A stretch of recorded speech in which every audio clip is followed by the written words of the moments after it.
efek samping positif. Dan kemudian pemerintah memandang pendidikan itu sebagai investasi. Kalau individu bisa memandang dua sisi, investasi dan juga konsumsi. Konsumsi. Nah, ketika dikonsumsi juga akan memiliki efek samping yang positif, disadari atau tidak begitu. Ya.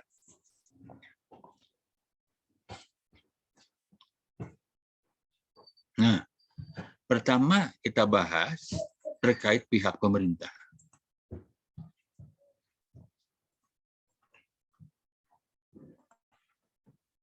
Oke. Jadi mahasiswa, pemerintah sebagai penyedia pendidikan itu dia punya peran. Nah, satu, meningkatkan akses terhadap pendidikan. Dalam arti ini pemerintah memberikan kesempatan untuk pemerataan pendidikan, pemerataan kesempatan mendapatkan pendidikan. Gitu. Pemerataan kesempatan untuk mendapatkan pendidikan. Itu makna dari akses terhadap pendidikan itu. Kedua juga karena memang pendidikan dianggap sebagai investasi sumber daya manusia, diupayakan betul perbaikan itu ditingkatkan kualitasnya. Oke, nah ya.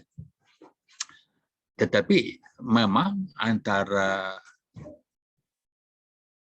pemerataan dalam konteks ini kuantitas pemerataan gitu ya, dengan kualitas pendidikan itu seringkali tidak sejalan.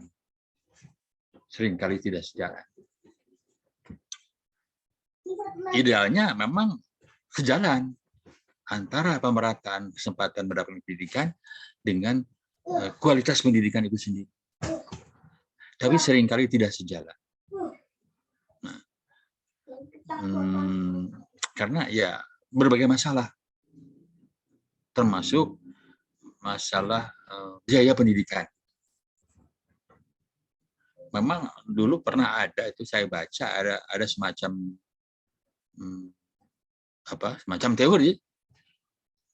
teori, bukan hipotesis lagi dan terbuktikan bahwa antara biaya pendidikan dan kualitas pendidikan itu hubungannya positif gitu. Jadi kalau ingin meningkatkan kualitas pendidikan, biayanya juga harus ditingkatkan gitu ya. Nah, karena itu pemerintah sebagai penyedia ya, nanti prioritasnya itu adalah menyediakan akses terhadap pendidikan. Di negara-negara miskin, akses terhadap sekolah dasar sebagai bagian dari pendidikan dasar. Kan begitu. Jadi saya ingat, sekolah dasar tidak sama dengan pendidikan dasar. Sekolah dasar itu bagian dari pendidikan dasar. Nah, pendidikan dasar itu bisa 6 tahun, yaitu sekolah dasar. Bisa 9 tahun, itu 9 tahun itu berarti SD, SMP. Gitu. Bisa 12 tahun. 12 tahun itu kan sampai SMA. Nah, sekarang yang sedang dirintis pemerintah itu adalah, dan sudah dimulai di provinsi-provinsi yang sudah sanggup, pendidikan dasar 12 tahun. Jadi setingkat SMA itu. Ya. Nih. Jadi akses terhadap kesempatan pendidikan itu bagi yang muda jelas itu, makanya ada kewajiban wajar Dikdas itu kewajiban belajar pendidikan dasar. Kelompok termarginalkan ya antara lain kelompok miskin ini. Gitu kan? Anak perempuan, laki itu persoalan gender tuh mestinya tidak ada masalah dalam hal pendidikan. Perempuan dan laki-laki berhak mendapatkan kesempatan pendidikan yang sama. Jadi ini. Nah, Mari sekarang kita lihat kebijakan pendidikan di Indonesia terkait yang ini, peningkatan akses terhadap pendidikan atau pemerataan kesempatan mendapatkan pendidikan. Dan mahasiswa sudah tahu lah, sudah maklum lah kebijakan pemerintah yang ditetapkan ini dalam konteks ini, pemerataan akses. Nah, mahasiswa di Indonesia dan di negara lain, pemerintah sebagai penyedia pendidikan berperan dalam melaksanakan program kewajiban belajar bagi warga negaranya. Kalau di Indonesia, kita tinggal baca saja amanat Undang-Undang Dasar 1945 pasal 32 yang berbunyi bahwa warga negara berhak mendapatkan pendidikan. Jadi setiap warga negara berhak mendapatkan pendidikan. Oke. Dan kemudian ayat 2, setiap warga negara mengikuti pendidikan dasar dan pemerintah wajib membiayainya. Pemerintah wajib membiayai. Jadi pendidikan dasar itu memang ini kewajiban pemerintah menyelenggarakan ini. Oke, itu sebagai penyedia pendidikan. Jadi kuat dasarnya di Indonesia itu. Mengapa pemerintah harus menyelenggarakan pendidikan wajib? Pendidikan wajib 9 tahun, sekarang sudah merangkak ke 12 tahun. Tapi sangat banyak kendala karena biayanya sangat, investasinya sangat besar. Nah, pada zaman Orde Baru diberlakukan wajib belajar 9 tahun. Sekarang ditingkatkan, dirintis menjadi 12 tahun. Kalau 9 tahun kan sampai tingkat SMP. Kalau 12 tahun menjadi setingkat SMA, SLTA, ini SLTP gitu. Dengan tujuan untuk meningkatkan kualitas SDM.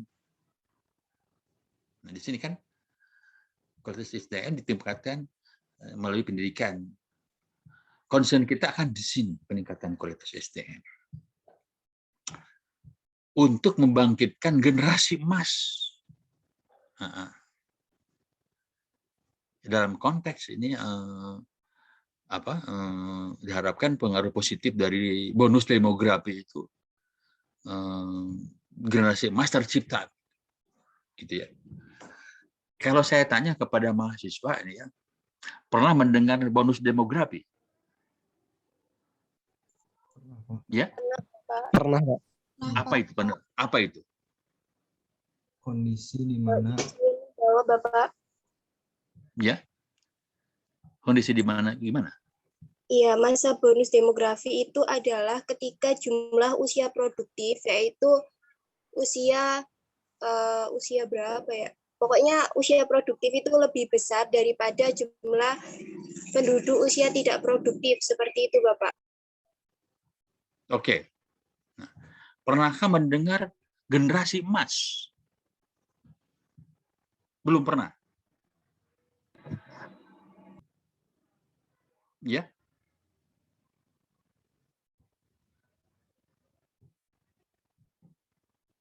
Pernahkah mendengar generasi emas? Kata generasi emas. Belum ya? Tidak apa-apa, tidak bisa jawab. Pernahkah? Bukan pernahkah. Ya, kalau ini kan bukan pernahkah ya. Saya tanya, apakah emas itu mahal? ya, Mahal. Atau murah? Hah? mahal. Mahal. Makanya masih juga jarang kan punya emas ya. Jarang. Karena mahal emas itu.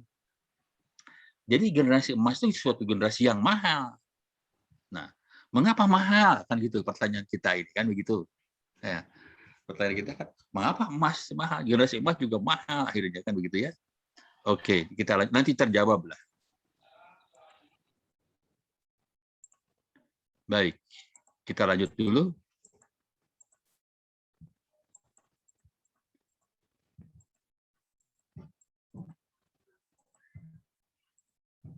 Nah, oke.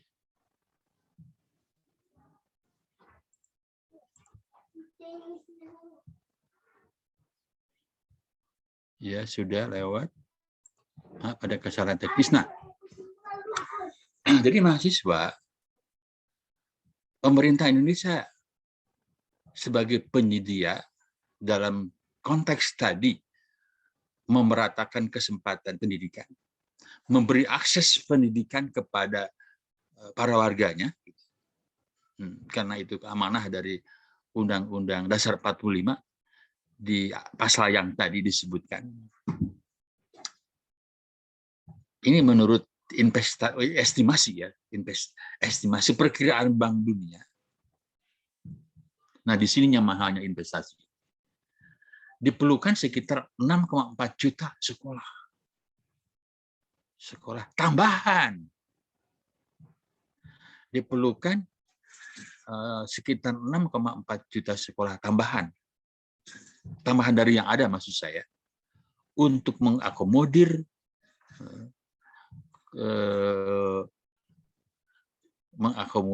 anak-anak usia 7-18 tahun. Jadi, mengakomodir semua anak-anak usia 7-18 tahun. Tambahan 6,4 juta sekolah. Jadi menyediakan 6,4 juta sekolah. Untuk itu dibutuhkan investasi lebih dari 60 triliun untuk pengadaan. Kan gitu. Jadi pemerintah sebagai penyedia harus menyediakan dana sejumlah itu untuk menambah jumlah sekolah sebanyak itu. Kondisi yang sekarang, ini kan 2017, belum lama. 5 tahun ke belakang. Sekarang kan 2021. 4 tahun ke belakang. Jumlah sekolah negeri itu, ingat, coba ini, datanya mudah-mudahan akurat ya. 169.378 sekolah. Total sekolahnya 307.655. Total. Berarti peran pemerintah sebagai penyedia sekolah, pendidikan di sekolah, maksud saya, 55%.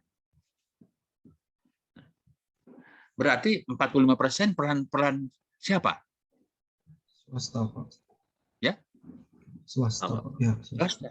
Swasta, Pak. Lalu coba, ini menambah 6,4 juta sekolah dengan anggaran lebih sekian triliun. Kan luar biasa investasi yang besar. Gitu. Di negara lain sudah tidak ada masalah kewajiban pendidikan dasar 9 tahun atau 12 tahun. Di negara lain sudah tidak punya masalah. Oke. Kita teruskan dulu.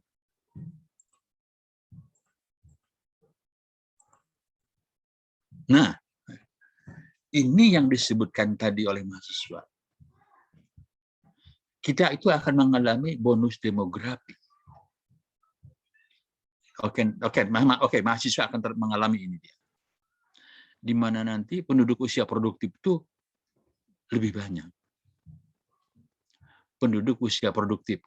Kan ada itu interval usianya. Jadi sumber daya manusia usia produktif melimpah.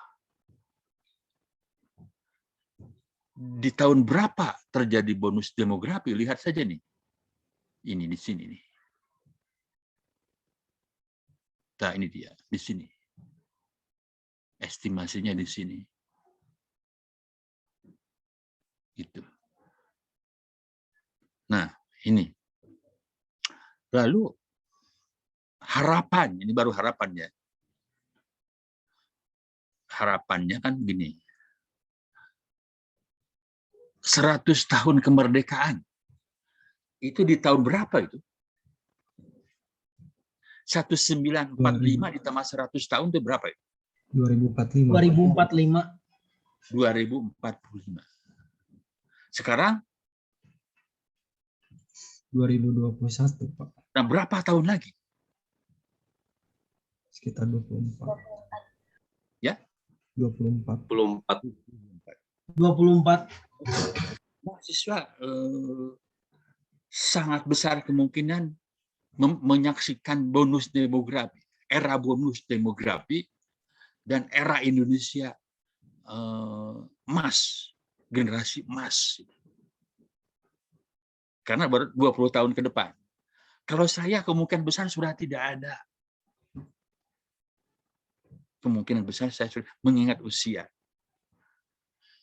Ibu Siti Farha, karena masih muda usianya, mungkin masih bisa menyaksikan kondisi bonus demografi dan Indonesia emas 2000 berapa tadi? 2045. Ibu Siti Farha masih hadir? Iya, Pak, masih. Nah, itu dia. Nah, sekarang begini. SDM usia produktif itu melimpah. Kalau dulu kan usia produktif itu dari 15 sampai 64 ya. Sekarang rasanya sudah berubah itu. Rasanya.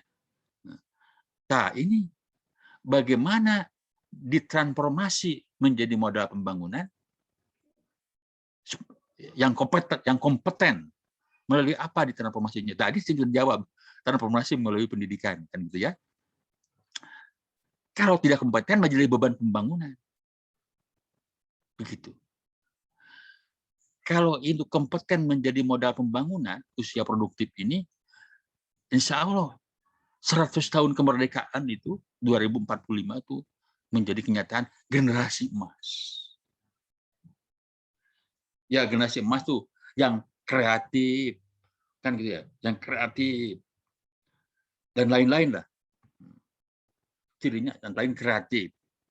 Indonesia di negara pada tahun itu menjadi negara produsen. Sekarang kan konsumen. Kita dilempar produksi dari mana-mana dan kita sebagai konsumen. Konsumen dari negara Cina, negara Jepang, Korea. Nah, gitu kan?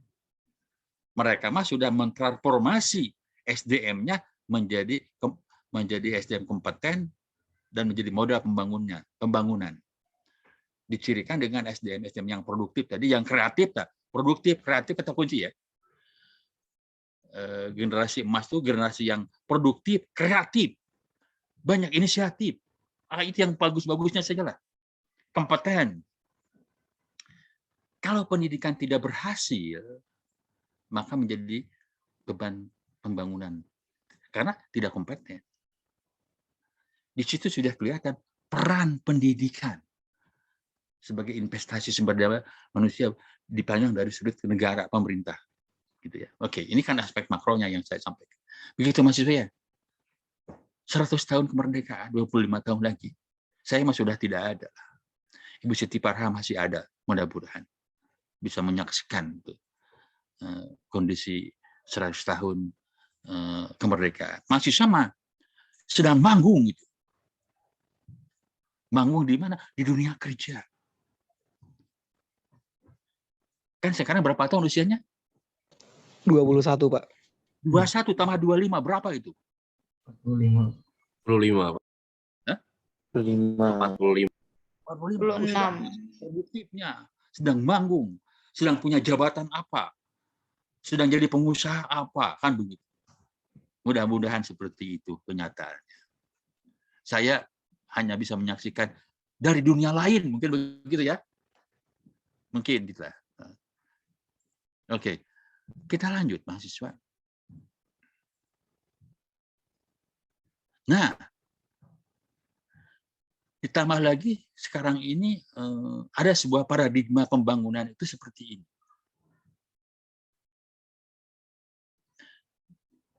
Dulu pembangunan berbasis sumber daya, sekarang ini, nah ini pembangunan berbasis ini dan dilakukan melalui transformasi pendidikan.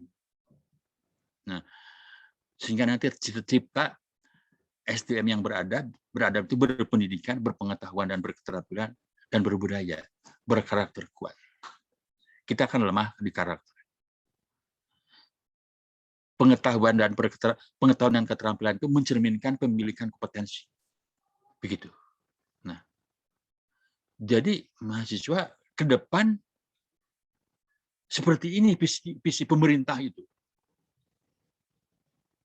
Karena itu tidak heran sebagai penyedia pemerintah tidak ragu-ragu mengalokasikan dana dari APBN-nya meningkat menjadi kan sekian puluh persen dari APBN untuk alokasi dana pendidikan. Dia peran sebagai penyedia pendidikan dan menyadari pentingnya arti pendidikan karena tadi kan sudah disebutkan di awal berpengaruh positif. Oke, baik. Nah, ini mahasiswa disambung ya. Kita tidak menyaksikan usaha pemerintah sebagai penyedia pendidikan itu. Memberikan akses kepada masyarakat. Wajib belajar 9 tahun dianggap berhasil. Dalam aspek kuantitatif, akses itu kan pemerataan kuantitatif. Begitu. Namun, nah ini dia, dari segi kualitas, kita sangat prihatin. Di awal saya katakan tadi, pemerataan kesempatan moral pendidikan, aspek kuantitas kan, dengan kualitas sering tidak sejalan. Dan itu kenyataannya. Dan ini dialami sekarang di Indonesia. Jadi refleksi dari hasil ini, Trends in International Math and Science Survey, TIMSS itu ya, itu setiap berapa tahun, ini yang 2007, dan hasil yang sekarang juga tidak jauh berbeda. Jadi di perbandingan internasional antar negara, Taiwan, Korea, Singapura, kan ini sudah maju-maju nih. Hong Kong, Jepang nggak ya? Malaysia. Kita itu kualitasnya rendah. Itu. Rendah. Di aspek apa hasil ini dilihatnya? Jadi dari TIMSS itu, Trend in International Math and Science Survey, aspek kemampuan berpikir saja kita kalah betul. Makanya ini ada reasoning, applying, knowing. Nah, ini kemampuan berpikir di bawah, rendah, sedang, tinggi, advance. Hot itu higher order thinking skill. Jadi kita kalah. Mengapa seperti Korea, Jepang, ya itu ya, Cina, dan menjadi negara produsen? Karena kemampuan berpikir tingkat tingginya bagus. Contoh kemampuan berpikir tingkat tinggi ini. Saya tidak menggunakan belum ya. Saya tidak menggunakan, masih ada kaitan dengan belum, ada juga ada. Seperti contoh kemampuan memecahkan masalah, mengambil keputusan, kemampuan berpikir kreatif itu. Kreatif. Tinggi. Produk tercipta karena ada kemampuan berpikir kreatif. Mengkreasi. Itu dia. Mereka bagus. Mengapa jadi negara produsen seperti Hong Kong, seperti Cina, Jepang, Korea? Kemampuan berpikir kreatif tinggi. Orang-orang kreatif lah gitu dia. Nah, Indonesia itu lemah di situ. Makanya ini bisa dibaca tidak nih? Saya samar membaca ini. Ini di bawahnya. Bisa dibaca enggak? Bisa dibaca. Bisa, Pak. Coba salah seorang membacakan. Baik, Pak. Di sini dituliskan hanya 5% siswa Indonesia yang dapat mengerjakan soal-soal dalam kategori tinggi dan advance atau memerlukan advance atau memerlukan listening, sedangkan 71% siswa Korea sanggup dalam perspektif lain. 78% siswa Indonesia hanya dapat mengerjakan soal-soal dalam kategori rendah atau hanya memerlukan knowing gitu atau hafalan begitu ya. Sedangkan hanya 10% siswa Korea yang hanya dapat mengerjakan soal-soal semacam itu. Perlunya pengembangan kurikulum yang menuntut penguatan listening. Nah, itu mahasiswa itu. Anda sebagai calon guru nih harus paham ini. Kan gitu ya. Ini kenyataannya. Bagaimana siswa Indonesia itu bisa menjadi generasi emas nanti kalau kemampuannya hanya di level lower order thinking. Begitu. Siswa Indonesia itu memang hebatnya di situ, di lower order thinking. Kita kagumi katanya, kita kagumi siswa yang hafal ribuan kata. Hafalan itu dia. Nah, begitu contohnya. Memang kita unggul di lower order thinking skill. Banyak tes yang diberikan guru di tingkat itu. Sebutkan ini, sebutkan itu, coba. Sebutkan ini, sebutkan itu. Kalau dalam bentuk tes lain, bla bla bla bla adalah itu ingatan semua. Ingatan semua. Remember. Kemampuan mengingat, remember. Bukan kemampuan tingkat tinggi. Analyze. Menganalisa, menganalisis, mensintesis, berpikir kreatif, mengcreate. Nah ini mahasiswa. Saya jelaskan ini kepada Anda sebagai calon guru untuk menunjukkan bahwa pada tingkat kualitas itu kita kalah. Berhasil kuantitas mah gitu. Kuantitasnya berhasil. Gitu. Seringkali saya katakan kualitas dengan kuantitas tidak sejalan. Harusnya harmonis berjalan. Ini kan kenyataannya seperti itu. Baik, kita lanjut ya. Ini persoalan kualitas di sini. Dengan Singapura jauh memang. Malaysia kita ketinggalan. Dulu Malaysia ketinggalan, sekarang Malaysia meninggal. Nah, waktu saya berkunjung ke Malaysia, Ibu Siti Farah ikut dengan saya bareng satu rombongan di Prodi. Saya kan bertanya tuh kepada mahasiswa di sana, gimana prosesnya? Muncul jawaban karena pertanyaan saya mengacu kepada evaluasi ya, evaluasi. Jadi kalau kuliah, ya kuliah dulu. Kuliah itu berbahasa Inggris. Hanya kalau konteks kedaerahan, baru dia bahasa Melayu. Dicampur berarti ya, campur. Tapi dominan bahasa Inggris. Nah, tapi dalam kedaerahan dia munculkan bahasa daerah.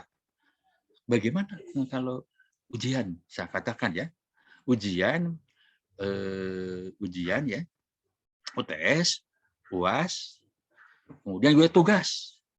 Dia jawab ke mahasiswa full English itu. Berarti kalau full English itu gimana? Seluruhnya berbahasa Inggris. Itu jawaban seorang mahasiswa. Hanya kebetulan waktu itu saya bertanyanya tidak dengar omongan Ibu Siti Farah, saya lagi kemana? Nah, saya ngobrol dengan mahasiswa waktu itu, gitu kan? Nah, seperti itulah kemajuan di Malaysia. Memang sih ada dasar perbedaannya. Mereka kan jajahan Inggris, lebih unggul. Kalau di kita kan, termasuk saya kekurangan, artinya defisit kompetensi berbahasa Inggris. Itu. malah ada kejadian mahasiswa ini di satu sekolah yang dulu yang disebut RSBI,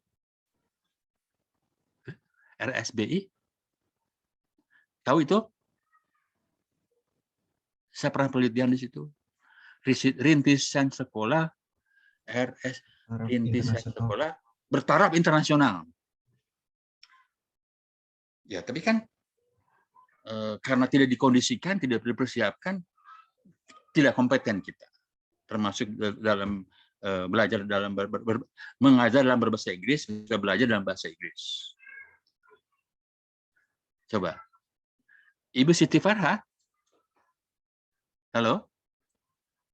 Iya, Pak. Ya, kalau pronunciation sukar atau sulit, apa? Pronunciation yang tepat. Difficult. Hah? Difficult. Difficult. Ya. Ya, difficult. Iya. Oke. Nah, ini maaf nih, dulu ceritanya. Kan saya buat penelitiannya di situ. Guru ekonomi mengatakan, economics ya, ilmu ekonomi berarti, economics is difficult. Coba, gimana tuh? Siswanya kan lebih pinter. Masa ilmu ekonomi difficult? Harusnya difficult. Tadi yang dikatakan Ibu Siti Farha. Kan pencerminan itu juga. Kan? Walaupun sudah dirintis sebagai sekolah yang bertaraf internasional, kan ternyata seperti itu kenyataannya. Sehingga guru-guru di RSB dulu itu, bahasa Inggrisnya di awal saja. Good morning. How are you today? Nanti dia aja di ujung tuh, di ujung. See you tomorrow. Selesai dah. Nah, cuma di situ. Berbeda jauh dengan di negara lain seperti Malaysia. Cukup mahasiswa itu saya itu bergurau sajalah. Ini merefleksikan kualitas pendidikan. Oke, baik kita temu. Aduh, ini waktunya nih. Baik. Nah, bagaimana perannya? Peran pihak swasta. Jumlah sekolah swasta tahun sekian, 4 tahun ke belakang, 138.277, 45%. Berarti tadi kan negeri mah itu kan 55%. Tuh. Disumbang oleh swasta itu 45%. Kalau tidak swasta, udah kekurangan sekolah. Terlebih di tingkat perguruan tinggi. Nah, oke. Kalau jumlah PTN itu kan 122 PTN memang banyak, ratusan kan, 2% dari seluruh 22% dari seluruh PTN, 122 unit atau 2% dari seluruh perguruan tinggi, atau bukan seluruh PTS, 2% dari seluruh perguruan tinggi itu 122, itulah PTN. UPI, Gajah Mada, Unpad, dan sebagainya, termasuk yang di luar Jawa, termasuk perguruan tinggi kedinasan seperti Sekolah Tinggi Akuntansi Negara, yang di Jatinangor itu apa itu? PDN, yang seperti itu kan banyak sekolah kedinasan. Nah, sekolah kedinasan digabungkan dengan universitas-universitas yang negeri maksud saya, Unpad dan lain-lain sebagainya, UGM, ITS dan sebagainya, 122. Itu hanya 2% dari seluruh universitas, bukan seluruh PTS, bukan. Nah, kalau PTS 3.129. Berarti ini 68 dari seluruh PT. Perguruan tinggi katanya nih, 68%. Nah, ini 2%. Jadi timpang kan ya. Tetapi menunjukkan bahwa kalau data ini benar ya, kontribusi PTS dalam penyediaan pendidikan tinggi besar. Tuh. Ini dia. Persennya kemungkinan tidak ada kesalahan. Nih. Tapi angkanya ini ya, angka ini saja. Angka ini nih. 3.129 PTS dan 122 unit PTN. Diabaikan saja persennya karena mungkin ada kekeliruan. Menunjukkan besarnya peran pihak swasta dalam penyelenggaraan pendidikan tinggi di Indonesia. Nah, begitulah gambarannya gitu ya. Peran pihak pemerintah dan peran pihak swasta sebagai penyedia pendidikan. Ini gambaran umum secara keseluruhan makronya. Oke. Nah, yang tadi ada pertanyaan dulu, yang ini akan dilanjutkan oleh Ibu Siti Farha. Jadi, saya tadi menunjukkan saja bahwa begitu besar peran pemerintah karena merupakan kewajibannya gitu lah. Amanat Undang-Undang Dasar 45 dan peran swasta untuk menyelenggarakan pendidikan. Dia bertindak sebagai pihak supplier, penyedia.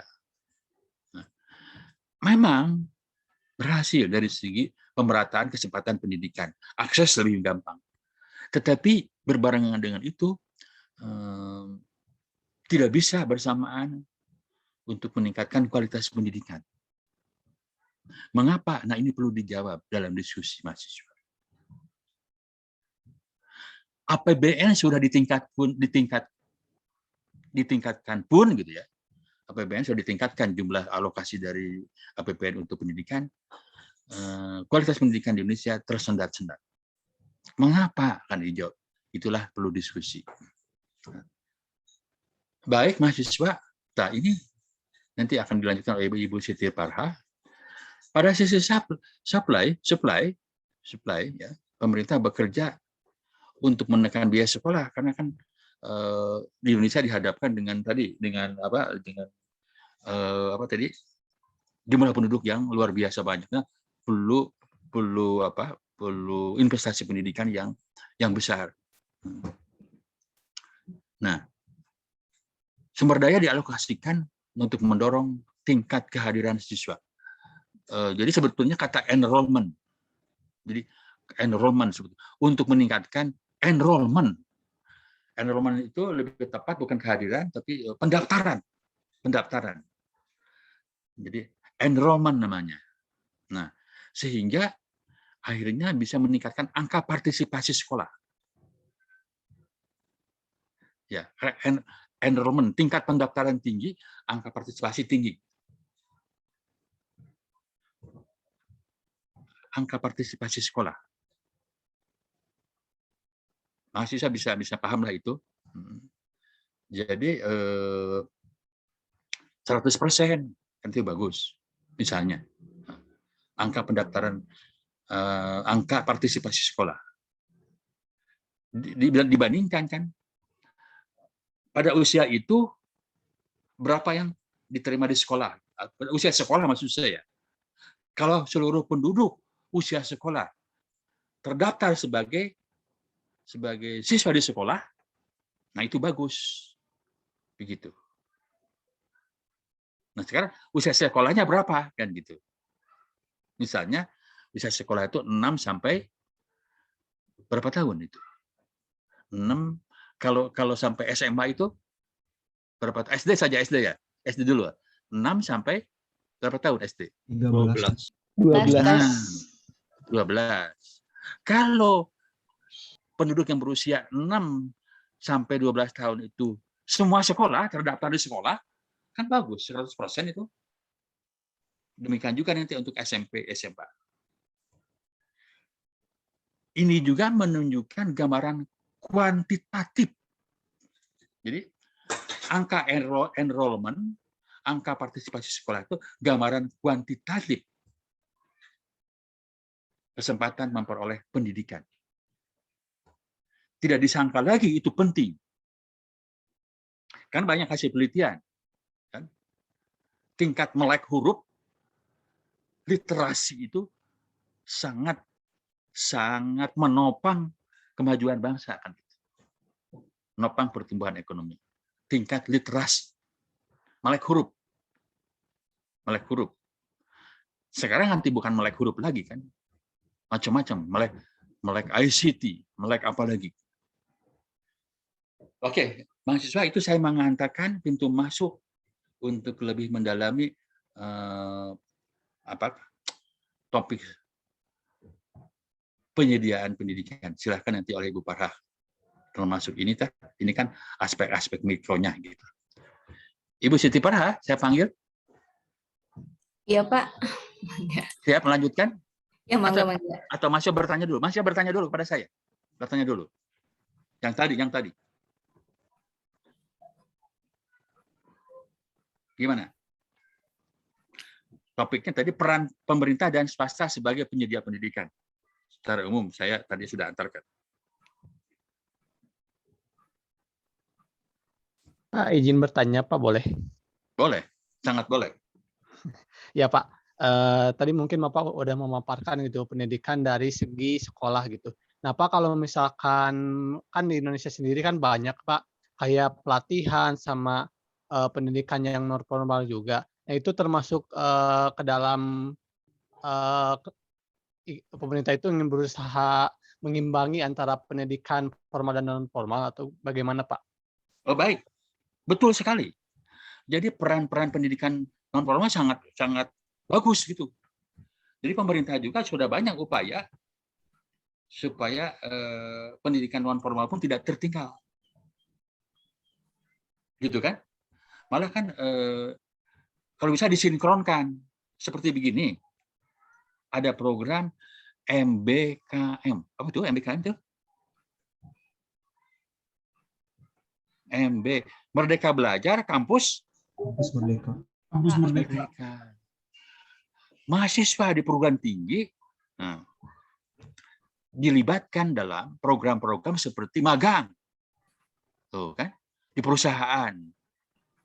Sudah barang tentu kalau karyawannya mah betul di situ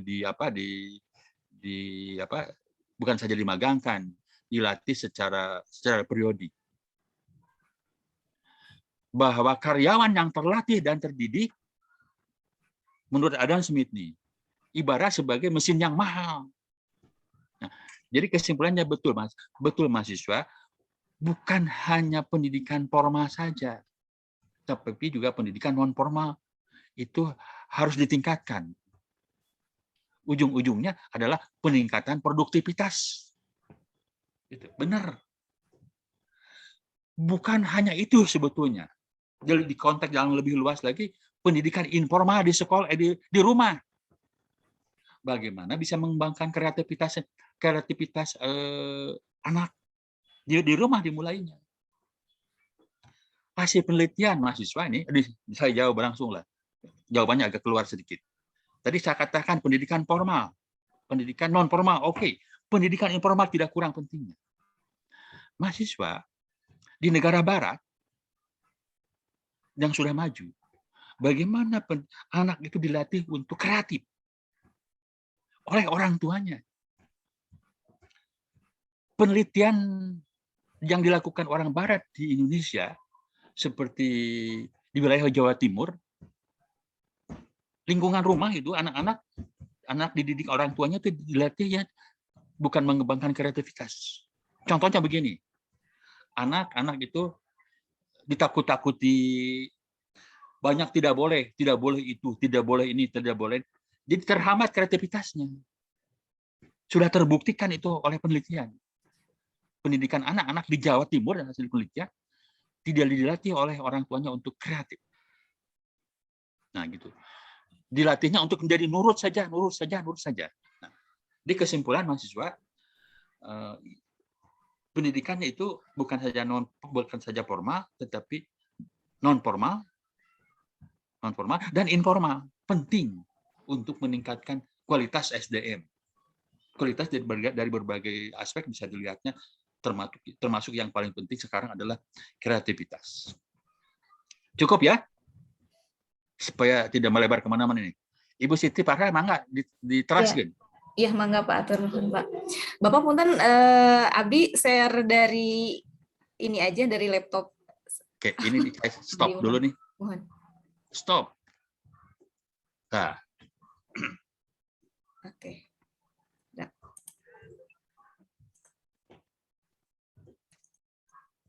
Ya, mangga.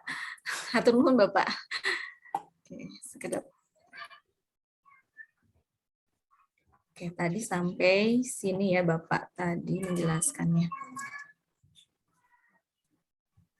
Oke, baik. Bismillahirrahmanirrahim. Assalamualaikum warahmatullahi wabarakatuh. Waalaikumsalam. Oke, baik, saya melanjutkan apa yang sudah disampaikan Bapak tadi ya. Jadi kalau tadi Bapak berbicara dari aspek makro, dari aspek bahwa tadi dijelaskan bahwa pendidikan itu pertamanya betul adalah merit goods gitu ya. Dan ada yang, karena ada yang beberapa yang mengatakan bahwa pendidikan itu kan private goods gitu ya, walaupun kalau saya sendiri sebetulnya tidak sepakat bahwa pendidikan itu private goods karena dia publicly provided gitu ya, artinya bahwa pendidikan itu disediakan oleh publik. Dalam hal ini publik itu bisa swasta gitu kan ya, bisa juga oleh pemerintah gitu kan ya. Jadi betul-betul karena dia tersedia oleh publik, oleh karena itu maka sifatnya dia merit goods gitu ya, seperti itu. Oke, baik. Tadi mungkin saya menjelaskan terkait dengan aspek mikronya gitu ya. Kita akan melihat bagaimana pendidikan didekati dari aspek mikroekonominya gitu ya. Kalau tadi kita berbicara terkait dengan kebijakan gitu ya, bagaimana misalnya pemerintah berperan, kemudian swasta berperan, kemudian kaitannya juga bagaimana nanti pemerintah itu kaitannya dengan biaya gitu kan ya, bisa ditekan gitu ya, sehingga nanti meningkatkan partisipasi sekolah gitu kan, seperti itu. Nah, kita sekarang akan lihat. Oke, nah gambar pertama nih. Kalau kita refer kembali ke materi 2 minggu yang lalu ya, sebelum UTS, kita kan membahas demand for education gitu ya, permintaan pendidikan.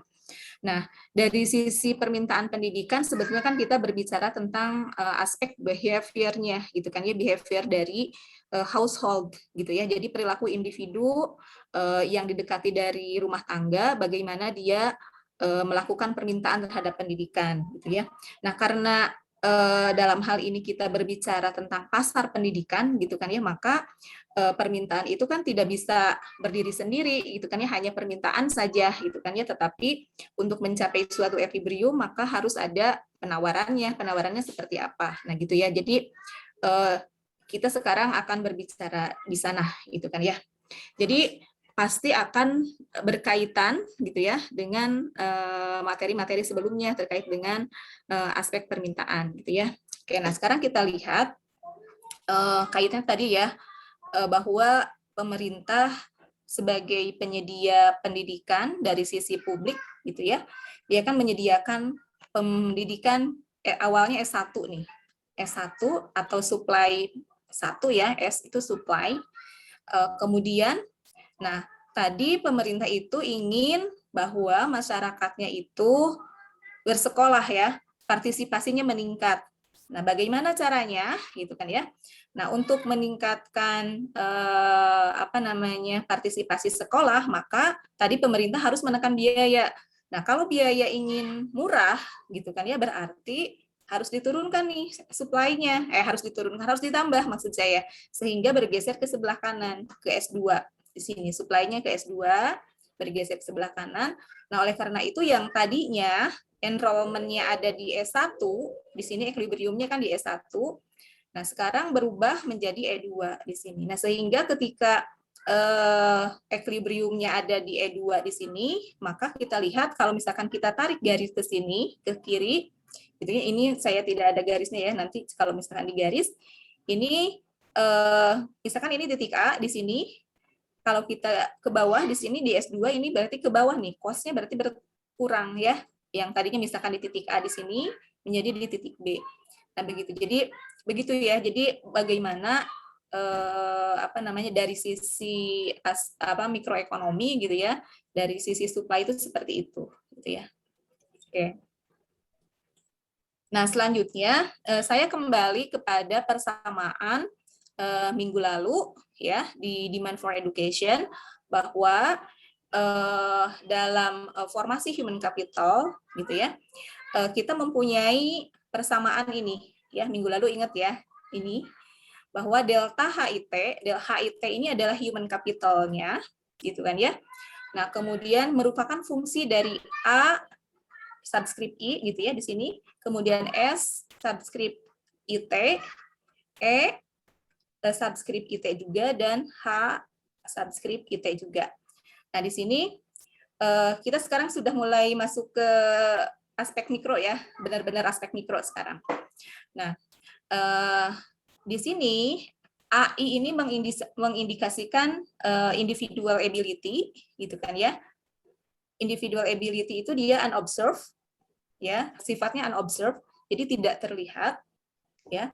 Nah, kemudian SIT di sini merupakan fraksi waktu yang dicurahkan untuk sekolah oleh individu I gitu kan. Jadi ketika misalkan seseorang atau individu dalam lifetime dia kan punya waktu nih sepanjang hidupnya. Nah, jadi SIT ini menggambarkan berapa lama waktu yang dia curahkan untuk sekolah gitu kan selama hidup dia. Nah, kemudian EIT ini merupakan sumber daya per kapita yang digunakan di sekolah. Artinya misalkan berapa biaya yang dikeluarkan atau untuk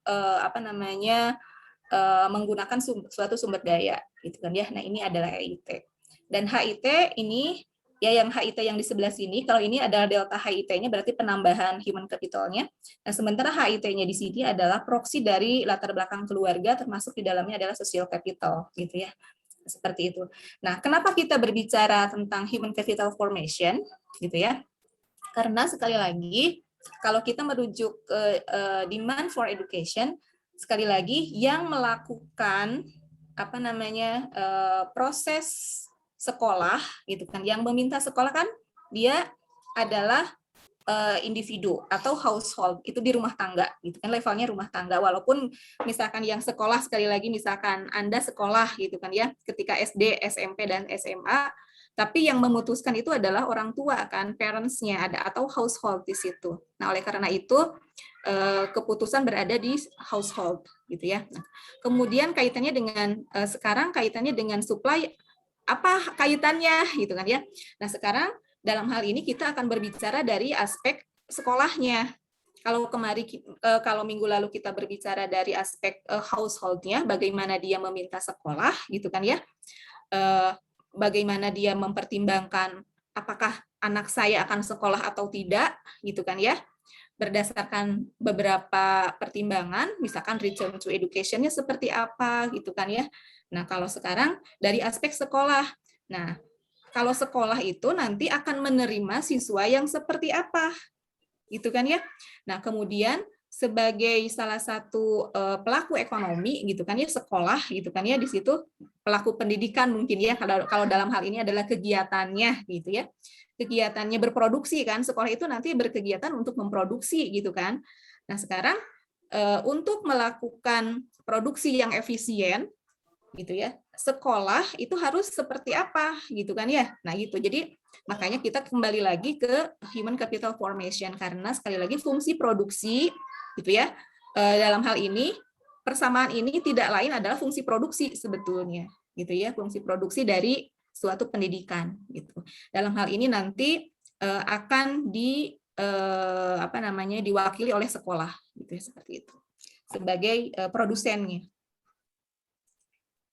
Oke, nah sekarang, nah ini tadi berdasarkan persamaan yang sudah tadi kita bahas gitu kan ya. Ini ada beberapa interpretasi. Yang pertama bahwa aktivitas siswa tadi kan ada SIT ya di sini, SIT itu berperan sebagai input dan output pada saat yang bersamaan, gitu ya. Jadi siswa itu input sebetulnya, gitu kan ya, bagi sekolah, gitu kan ya. Ketika proses produksi gitu kan ya, kan kalau kita mempunyai fungsi produksi Q gitu kan ya, Q sama dengan fungsi K dan L kan gitu ya, inputnya itu adalah K dan L, capital dan labor. Nah, kalau di sekolah gitu kan ya, berarti kan inputnya itu siswa ya. Inputnya siswa. Jadi Q-nya apa? Misalkan learning outcome-nya kan gitu ya. Nah, jadi aktivitas siswa di sini berperan sebagai input dan output pada saat yang bersamaan gitu ya. Jadi kenapa seperti ini sifatnya? Karena ketika misalkan si siswa sebagai input, tapi di sisi lain ketika dia melakukan belajar dan segala macam, gitu kan ya, siswa itu kan nanti menghasilkan learning outcome-nya, gitu kan. Jadi aktivitasnya itu, aktivitas belajarnya dia itu menghasilkan output juga, gitu kan, sehingga aktivitas siswa itu bisa didekati dari dua peran itu, dari input dan output-nya, gitu. Nah, kemudian terkait dengan variabel lain, di sini ada EIT, gitu ya. EIT ini kan menggambarkan tentang sumber daya, gitu kan ya. Nah, jika di sini diasumsikan bahwa kalau seandainya sumber daya yang digunakan oleh sekolah itu lebih banyak, gitu ya, atau lebih bagus, gitu ya, nah, nanti akan mengakibatkan mungkin ini tingkat kehadiran siswa di sekolah itu menjadi lebih lama, gitu kan ya. Nah, sehingga kalau diasumsikan bahwa semakin lama dia belajar, gitu kan ya, maka dia akan mempunyai pengetahuan yang lebih banyak, gitu kan ya, itu asumsinya. Maka ketika sumber daya yang digunakan lebih banyak dan kemudian meningkatkan tingkat kehadiran siswa di sekolah, gitu kan ya, maka nanti pencapaian pendidikannya juga diasumsikan akan menjadi lebih tinggi lagi. Nah, oleh karena itu tadi Bapak sudah menyampaikan di awal bahwa biasanya biaya gitu ya, itu linear dengan kualitas, biasanya seperti itu, biasanya ya, tidak terlalu menjamin tapi biasanya seperti itu, jadi linear hubungannya. Kemudian, nah ini tadi kehadiran yang lebih lama di sekolah, gitu kan ya, kalau misalkan tadi lebih banyak siswa belajar di sekolah, maka akan mendukung pembentukan modal manusia yang lebih besar. Jadi nah, di sini. Jadi ketika HIT-nya di sini ya, kan EIT-nya meningkat, HIT-nya meningkat, maka ini tidak lain nanti akan mengakibatkan delta HIT yang lebih tinggi lagi. Begitu ya. Jadi itu dibalik cerita dari persamaan ini. Oke. Nah, sekarang kita ingin melihat efek ganda dari sumber daya pendidikan. Nah, ini efek ganda dari sumber daya pendidikan itu adalah tidak lain tadi dari delta HIT-nya, gitu kan ya, dari delta human capital-nya. Nah, ini ada dua dampak ya, ada dampak langsung, ada dampak yang tidak langsung. Jadi dampak langsung ini terjadi pada produksi modal manusia baru saat ini, gitu yang tadi ya, yang HIT-nya tadi. Kemudian efek tidak langsungnya, misalkan kalau seandainya ada revisi rencana optimal yang disebabkan oleh sumber daya baru yang ditambahkan. Itu jadi misalkan gini, saya memberi contohnya di sini. Ini adalah contoh dari dampak langsung dan tidak langsung. Misalnya sekolah misalnya membuka perpustakaan baru, misalkan ya. Nah, dampak langsungnya di sini siswa mempunyai peluang tambahan untuk menjelajah mata pelajaran baru. Ya, misalkan ada buku-buku yang baru, misalkan, atau ada fasilitas teknologi yang baru, gitu kan ya. Nah, sehingga pembukaan perpustakaan itu bisa meningkatkan tambahan pengetahuan bagi siswa, gitu kan ya. Nah, dampak tidak langsungnya adalah, gitu ya, karena kita sekali lagi berbicara tentang demand dan supply, gitu ya.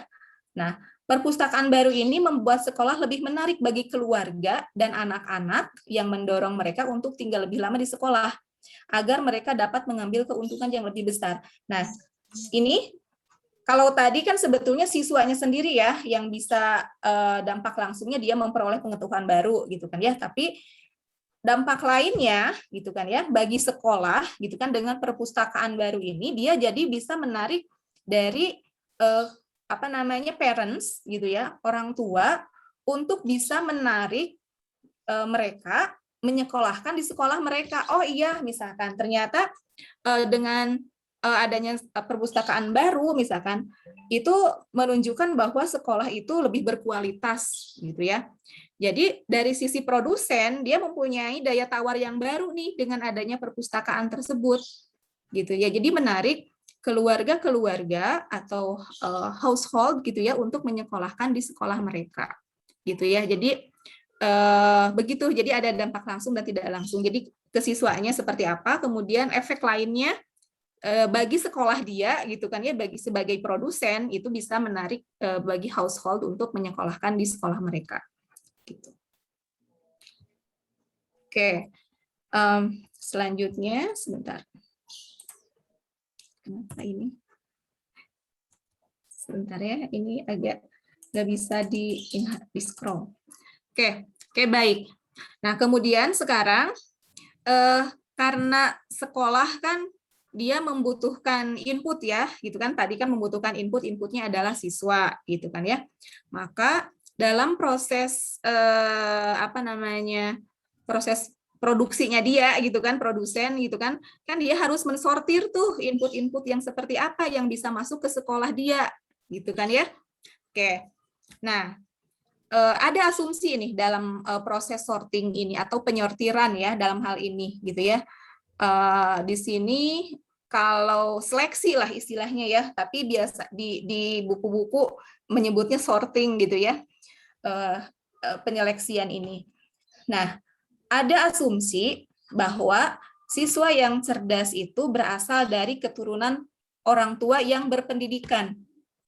Artinya, gitu ya, kalau misalkan yang mendaftar ke suatu sekolah, misalkan ya, ternyata orang tuanya berpendidikan S3 misalkan, atau S2 lah misalkan.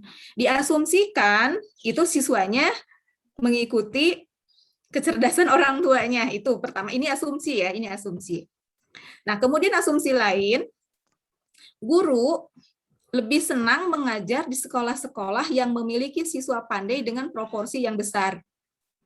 Artinya, dari sisi guru pun, gitu kan ya, dia akan lebih senang mengajar jika siswanya adalah merupakan orang-orang yang pandai, gitu kan ya. Saya juga senang ya kalau misalkan, wah Anda ternyata pandai-pandai, gitu kan, nggak usah effortnya, nggak usah banyak-banyak gitu kan saya mengajar Anda karena misalkan Anda punya self-regulated learning yang bagus, misalkan belajar mandirinya bagus, kemudian kemampuan misalnya logikanya bagus gitu kan ya, kemampuan membacanya baik gitu kan ya. Jadi ya udah senang gitu kan saya sebagai guru gitu kan seperti itu. Nah, ini adalah asumsi juga gitu kan dalam proses sorting. Nah, akan tetapi dari pihak household gitu kan ya, dari rumah tangga, di sini orang tua juga mencari sekolah yang memiliki guru berkualitas nih. Jadi ini ada hal yang sangat berhubungan nih antara masalah guru dengan masalah orang tua ketika nanti proses terjadinya demand supply gitu kan ya, seperti itu. Jadi kalau orang tua pasti mencari sekolah yang guru berkualitas. Minggu lalu saya juga pernah mengatakan ya bahwa ketika parents gitu kan, itu kan ada yang mekanisme voice exit gitu kan ya. Voice exit artinya kalau misalkan dia melihat bahwa sekolahnya tidak bagus, dia bisa menyuarakan, oh iya sekolahnya nggak bagus, ya udah kalau misalkan tidak sesuai dengan taste-nya dia gitu kan ya, maka dia akan exit, ya udah keluar aja dari sekolah itu kan seperti itu. Nah, ini ada kaitannya dengan hal tersebut. Nah, oleh karena itu nanti proses penyortiran gitu atau seleksi di sekolah untuk mendapatkan input gitu ya bagi seorang produsen gitu kan ya. Itu dapat nanti ini lagi nanti sarang A ya. Sarang A. Proses penyortiran itu dapat dilakukan berdasarkan variasi tingkat kemampuan siswa juga ukuran kelas gitu ya. Jadi ini yang ketiga ini adalah asumsi, gitu ya. Ini adalah asumsi. Nah, kemudian yang terakhir ini adalah nanti bagaimana proses penyortiran itu sendiri. Jadi biasanya, ya. Jadi di sini proses penyortiran dilakukan berdasarkan variasi tingkat kemampuan siswa juga ukuran kelas. Jadi nanti bagi seorang produsen, itu bagi seorang sekolah berpikirnya seperti apa gitu kan ya. untuk mendapatkan siswa. Itu kan terutama bagi sekolah-sekolah swasta. Karena mungkin kalau sekolah-sekolah negeri itu akan berbeda karena dia misalnya harus mengikuti kebijakan dari pemerintah misalkan gitu ya. Tapi kalau sekolah swasta relatif dia dalam hal penyediaan siswanya gitu kan ya, ketika dia menerima siswa dia pasti akan berdasarkan pada hitungan-hitungan tertentu gitu kan ya. Dia akan tergantung kepada oke, saya misalnya arah pendidikannya mau ke arah yang mana nih misalkan ya. Oke kan kalau di Indonesia misalkan ada yang sekolah IT misalkan. Saya ingin menjadi sekolah yang eksklusif misalkan. Eksklusifnya dari sisi mana? Misalkan ada yang misalkan sekolah ya udah yang ingin dianggap sekolahnya itu eksklusif dari sisi biaya misalkan ya. Kelas sekolah borju kan dulu dikenal seperti itu ya, orang-orang yang berduit saja yang bisa sekolah ke situ, ada yang seperti itu. Jadi nanti penyortiran itu akan menyesuaikan dengan nanti ibu lagi ngajar dulu ya sebentar.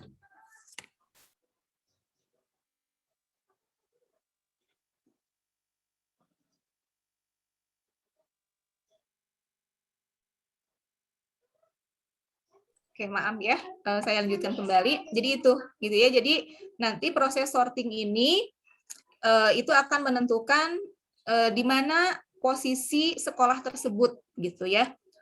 Apakah memang dia sekolahnya untuk menengah atas, misalnya kalangan menengah atas, atau misalkan kalangan menengah bawah, misalkan terutama untuk yang swasta ya seperti itu. Atau misalkan sebetulnya di kita juga di sekolah-sekolah negeri dulu sebelum adanya zonasi gitu ya, itu kan tersegregasi gitu kan.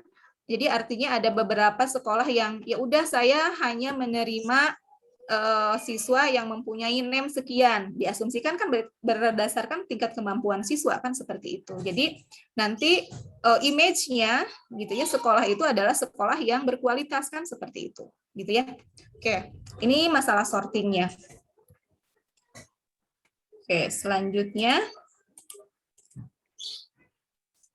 Oke, nah ini kaitannya dengan tadi di sorting gitu kan ya. Nah sebetulnya nanti ketika ada class formation atau pembentukan kelas ini gitu kan ya, itu akan tergantung kepada beberapa hal. Di samping tadi misalkan ada ability ya, kemampuan siswa gitu kan. Ini ada hal lain. Yang kedua adalah di sini adalah komposisi kelas. Nah, komposisi kelas di sini misalnya nanti apakah misalnya sekolah itu akan mencampurkan siswa dengan kemampuan yang berbeda di kelas yang sama, atau misalnya membuat kelas yang kemampuannya homogen misalkan gitu ya. Jadi sekali lagi ini kaitannya untuk meningkatkan learning outcome-nya. Jadi kan fungsi produksi nih. Jadi ketika tadi di awal misalkan di sortingnya, oke saya misalnya berdasarkan ability tertentu misalkan. Nah kemudian ketika proses pembelajarannya, dia misalkan sekolah tersebut komposisi kelasnya mau seperti apa? Apakah mau misalkan mencampur siswa dengan kemampuan yang berbeda, disatukan misalkan, atau misalnya kelasnya itu adalah kelas yang homogen. Dan yang ketiga, ya pembentukan kelas ini adalah terkait dengan ukuran kelasnya.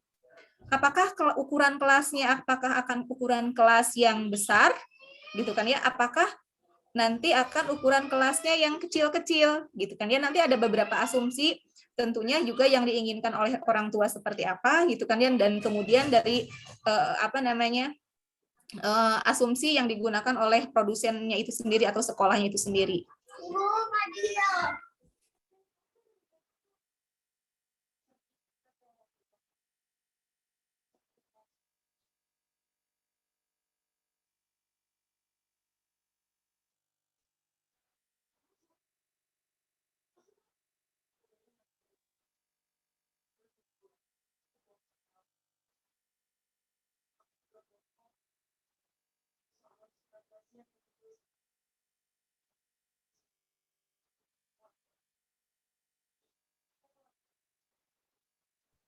Maaf Ibu, masih di mute.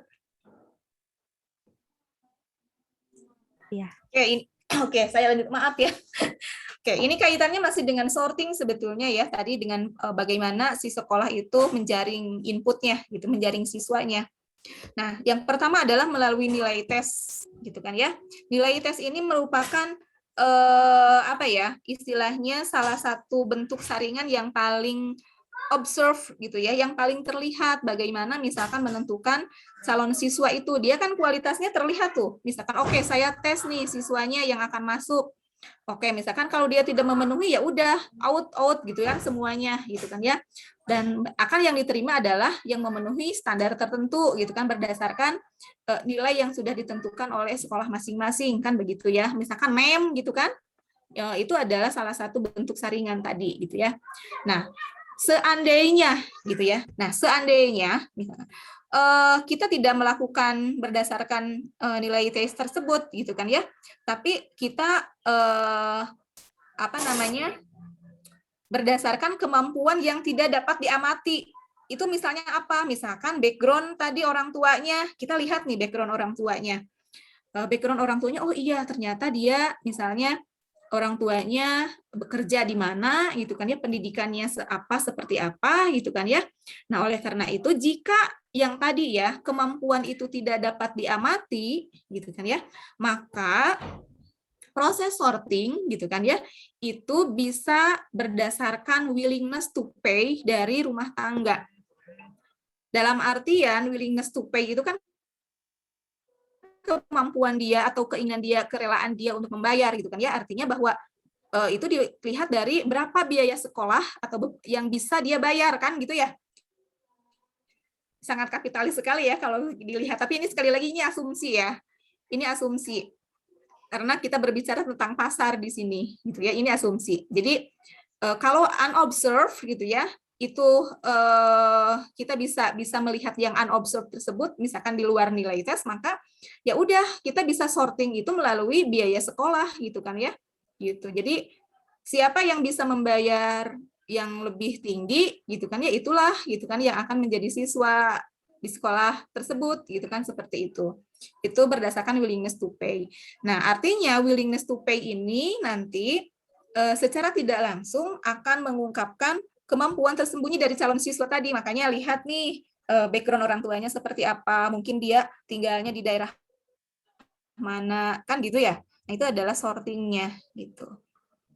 Nah, oleh karena itu maka, nah ini, jadi untuk mendapatkan siswa terbaik, kalau misalkan tadi dengan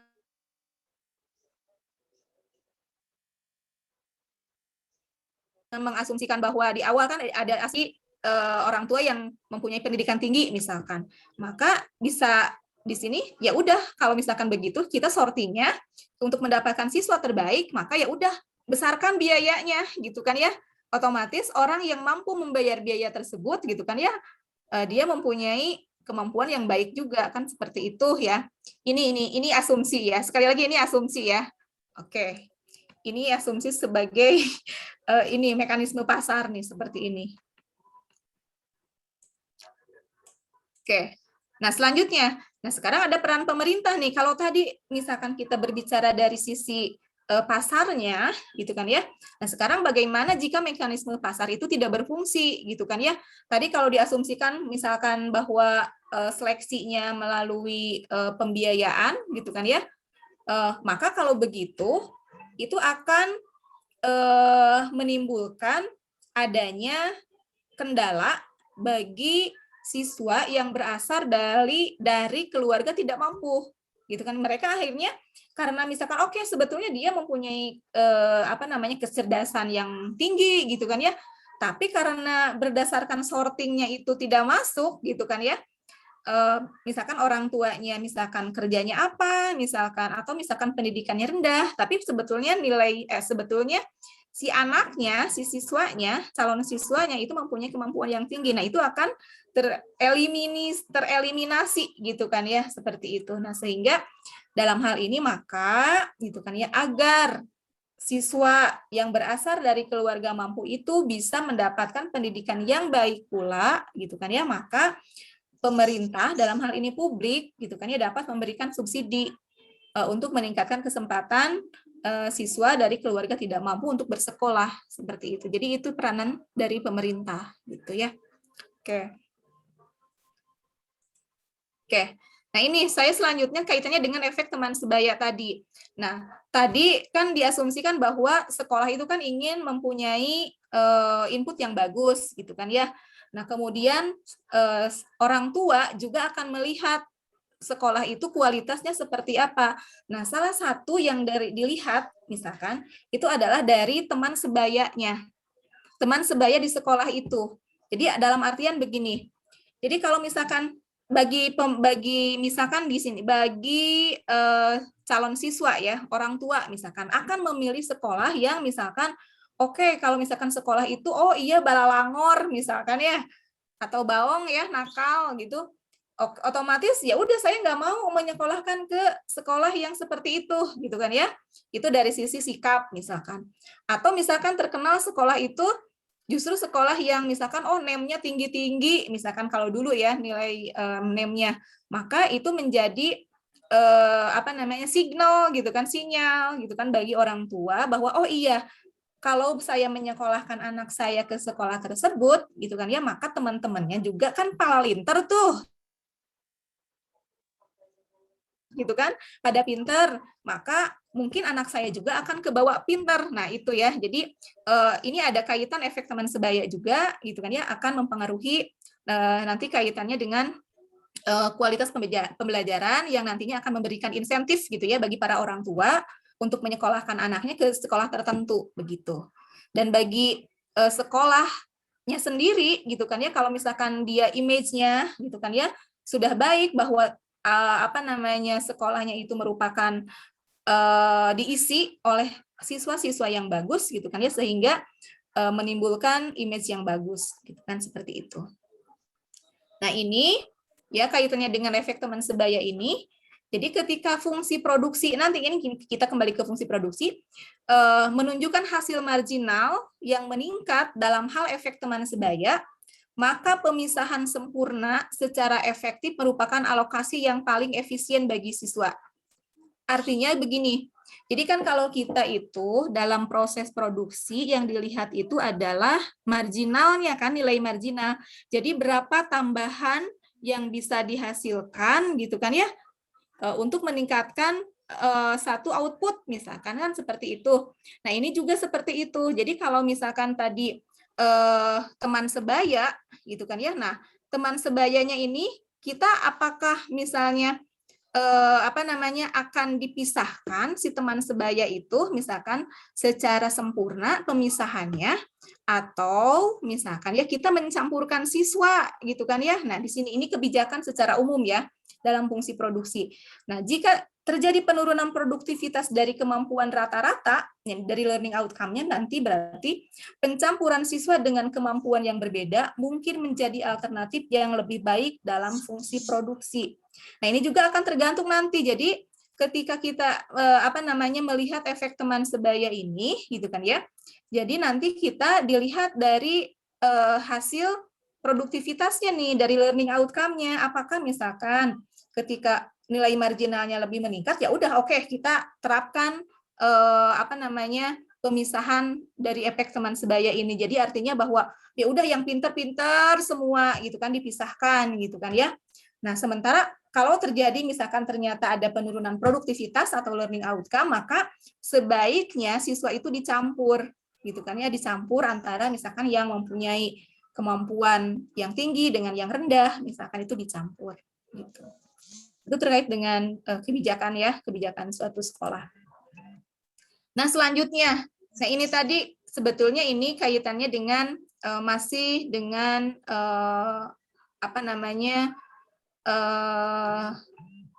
kebijakan dalam hal menerima siswa sebetulnya. Apakah akan dilakukan integrasi atau segregasi nih? Integrasi itu penggabungan, segregasi itu adalah pemisahan. Gitu ya.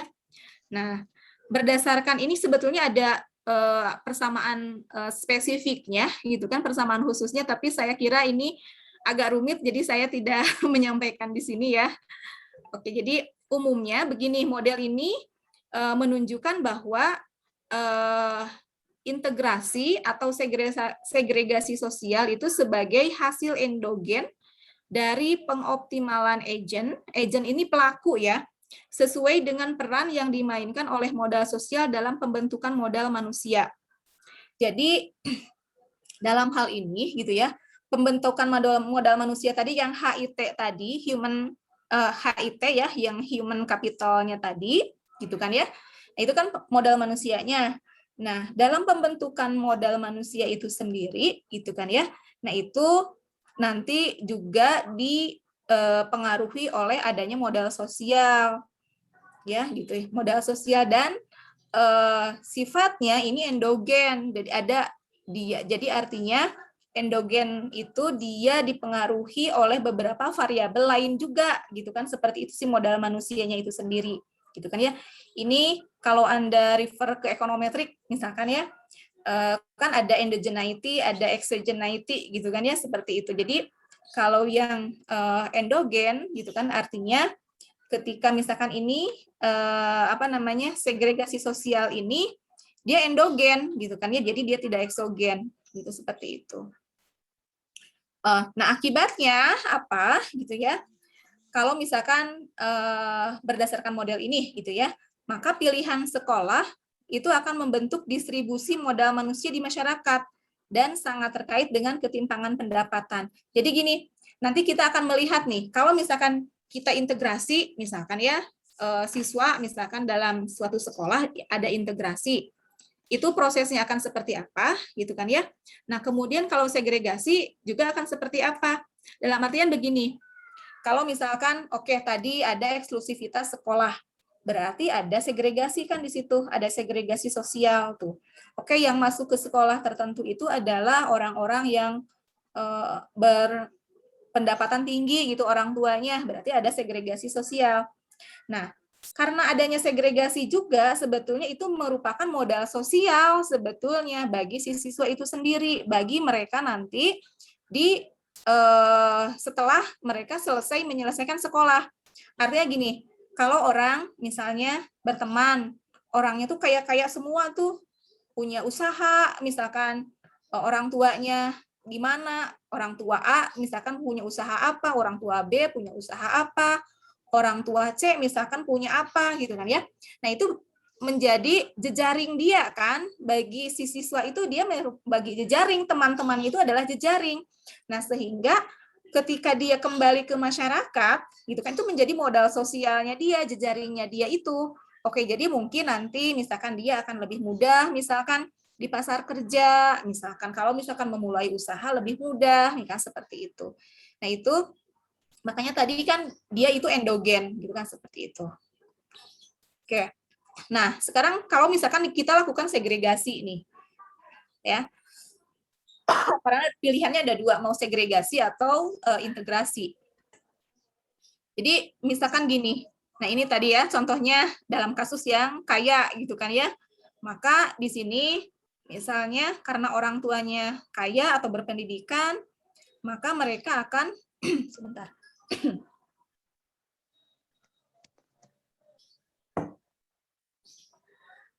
Memperoleh manfaat yang lebih besar dari kualitas sekolah, gitu kan ya. Karena apa? Karena dia bersedia untuk membelanjakan uangnya lebih banyak, gitu kan ya, untuk membayar sekolah, gitu kan ya, seperti itu. Nah, sehingga pastinya dia akan mengeluarkan biaya yang lebih banyak dibandingkan dengan orang tua yang lebih miskin, gitu kan ya. Nah, sebaliknya, gitu kan, kalau misalkan kita lakukan segregasi, tadi kan bagi orang yang kayanya, nah sekarang bagi orang miskin, kalau dilakukan segregasi, artinya orang yang miskin dipisah nih dari orang yang kaya sekolahnya, gitu kan ya. Maka bagi orang miskin juga, gitu kan ya, pengurangan kualitas modal sosial tadi, gitu kan, ya akan menyiratkan lebih sedikit kerugian yang dialami orang tua berpendidikan rendah jika dibandingkan dengan orang tua berpendidikan tinggi, gitu. Karena apa? Karena mereka membayar lebih rendah kan, gitu kan. Nah, itu jadi sebetulnya itu juga keuntungan bagi mereka yang tidak berpendidikan tinggi, seperti itu. Itu kalau dilakukan segregasi ya, kalau dilakukan pemisahan. Nah, kemudian sekarang kaitannya kalau misalkan integrasi bagaimana, gitu kan ya. Nah, sebetulnya gitu kan ya. Sebentar ini dulu. Tadi ya, stratifikasi sekolah berdasarkan tadi, kalau misalkan ada segregasi berarti kan ada stratifikasi sekolah tuh, gitu kan, ada strata ada tingkatan sekolah gitu kan ya. Maka sebetulnya stratifikasi sekolah itu nanti akan mengubah menjadi stratifikasi sosial. Jadi melanggengkan inequality sebetulnya stratifikasi sekolah itu, karena nanti akan terjadi terus segregasi antara misalkan orang yang kaya gitu kan ya, orang yang miskin. Jadi ada terus menerus seperti itu, maka akan terjadi stratifikasi sosial gitu. Nah, kebaliknya gitu kan ya, kalau misalkan tadi tidak dilakukan segregasi atau integrasi, maka yang terjadi adalah ini akan terjadi masyarakat, akan muncul masyarakat yang egaliter gitu kan ya, yang memandang bahwa semua orang dipandang sama gitu kan ya, tidak berdasarkan tingkat kekayaannya gitu kan, atau tingkat modal yang dia miliki gitu kan, seperti itu. Nah, ini. Nah, integrasi ya, kalau tadi segregasi sekarang integrasi. Nah, integrasi bagi sebagian masyarakat gitu kan ya, memang yang diinginkan adalah integrasi gitu kan ya. Jadi secara sosial pasti yang diinginkan adalah integrasi. Namun sekali lagi karena individu gitu kan ya, dia kan punya behavior nih gitu kan ya. Orang tua punya behavior, household punya behavior gitu kan ya. Maka biasanya walaupun itu diinginkan integrasi itu, tetap saja ada bahwa ada siswa yang pergi ke arah yang berlawanan, artinya dia inginnya segregasi gitu kan, ingin terpisah gitu kan ya, seperti itu. Nah, oleh karena itu nanti integrasi misalkan dapat berlaku jika ada intervensi publik. Jadi kalau misalkan sekolah-sekolah negeri tidak bisa misalkan dia berperilaku untuk melakukan segregasi berdasarkan tadi ya, misalkan background tertentu gitu kan, kecuali misalkan tadi berdasarkan nilai tertentu mungkin gitu kan ya, seperti itu. Atau misalnya berdasarkan, kalau sekarang kan zonasi gitu kan, zonasi sekolah kan itu menjadi intervensi publiknya seperti itu. Oke, nah sekarang yang terakhir tadi ya, kaitannya dengan kelas size sekarang. Nah, ukuran kelas, ukuran kelas itu menentukan gitu ya learning outcome sebetulnya. Ini sebetulnya masih debatable sebetulnya ya, karena berdasarkan beberapa studi empiris ini masih ada yang arahnya positif, ada yang negatif gitu kan ya. Tetapi diasumsikan bahwa ukuran kelas yang lebih kecil itu dapat meningkatkan learning outcome. Karena apa? Misalkan ya itu tadi, misalkan partisipasi siswa bisa lebih lebih banyak gitu kan. Kalau kecil ukurannya berbeda, misalkan sekarang ukuran kelasnya kan besar nih di kita nih sekarang, hampir kalau di awal-awal kan sampai 100 ya, sekarang tadi 90, sekarang tinggal 79 nih. Ini tentu akan berebutan kan, ada persaingan gitu kan ya, ada persaingan antara siswa gitu kan ya, untuk misalkan menyampaikan pendapat aja bersaingan gitu kan ya, seperti itu. Jadi biasanya ukuran kelas yang lebih kecil itu diasumsikan akan meningkatkan learning outcome gitu ya. Nah, kemudian sekolah swasta secara optimal akan memilih ukuran yang lebih besar. Nah, ini ya kaitannya karena tadi ya berbeda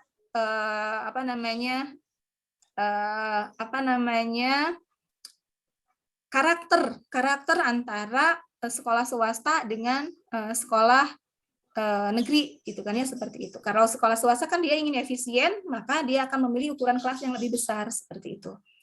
Nah, kemudian sekolah swasta juga akan memilih tingkat produksi yang dapat menekan biaya rata-rata gitu kan ya, itu tadi ya, karena karena mungkin dia subsidinya lebih sedikit dibandingkan oleh sekolah negeri gitu kan ya. Nah, sehingga dia harus menekan biayanya seperti itu. Nah, kemudian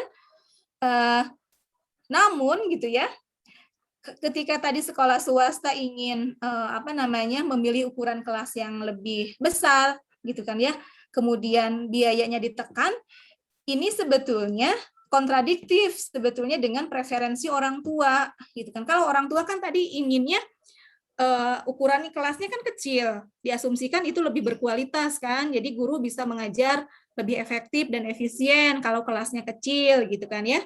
Nah, ini akan kontradiktif dengan preferensi orang tua gitu ya dari ukuran kelas ini. Nah, dari beberapa studi empiris, misalkan Kruger atau Hauksbee misalkan, itu menunjukkan sebetulnya bahwa betul bahwa ukuran kelas yang lebih kecil itu bisa meningkatkan hasil belajar gitu kan ya, tapi Hauksbee misalnya menemukan bahwa oh iya tidak ada signifikan sebetulnya antara ukuran kelas yang kecil dengan ukuran kelas yang reguler misalkan, itu ya, jadi masih Duduk dulu. hasilnya masih debatable. Lihat dulu ke sini. Oke. Nah, kemudian nanti ini sudah ini ya, untuk yang kelas saya sudah selesai. Nah, sekarang kita lihat nih kaitannya tadi dengan bagaimana peran pemerintah gitu kan ya untuk mensuplai dari pendidikan itu sendiri atau mensuplai sekolah. Nah, di Indonesia sendiri gitu ya, sebetulnya tadi Bapak sudah menjelaskan bahwa pada tahun 70-an gitu kan itu ada yang namanya SD Inpres gitu kan ya.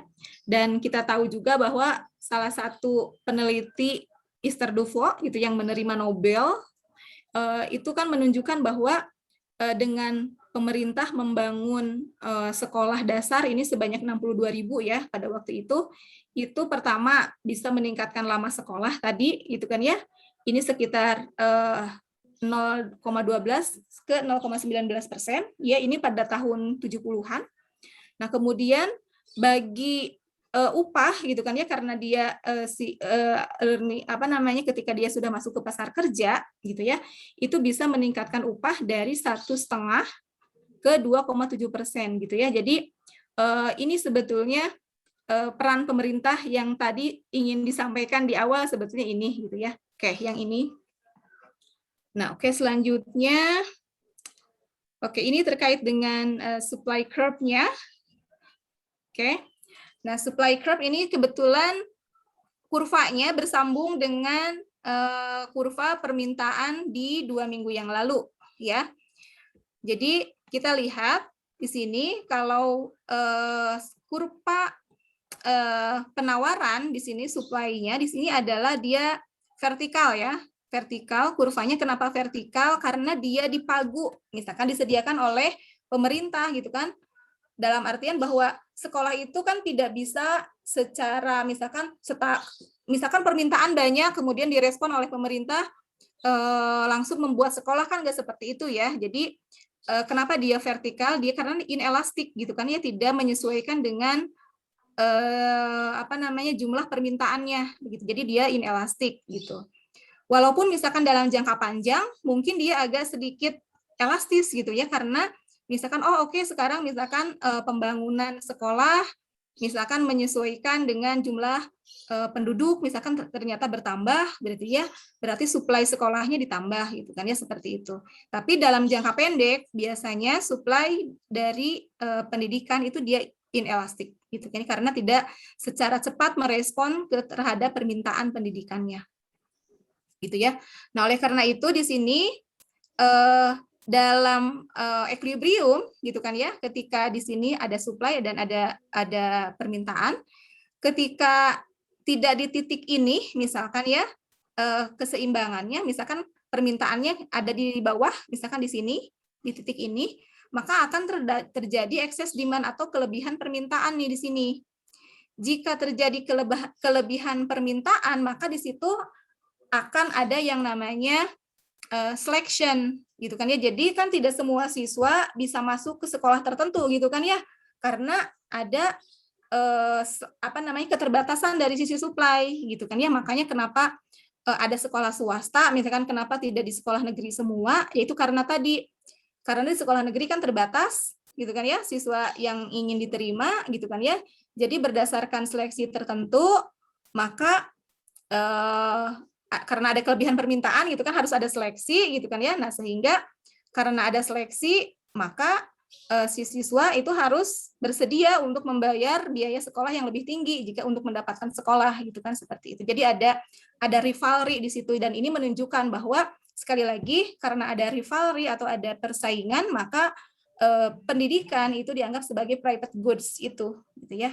Oke. Nah, oleh karena itu maka akibat adanya excess demand tadi, selain dia harus membayar biaya sekolah yang lebih tinggi, maka karena dia harus membayar biaya sekolah lebih tinggi, maka private return yang akan dia terima gitu kan itu akan menjadi lebih rendah, seperti itu ya.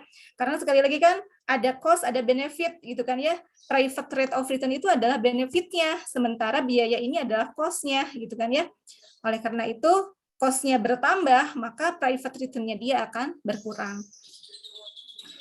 Oke, gitu. Kemudian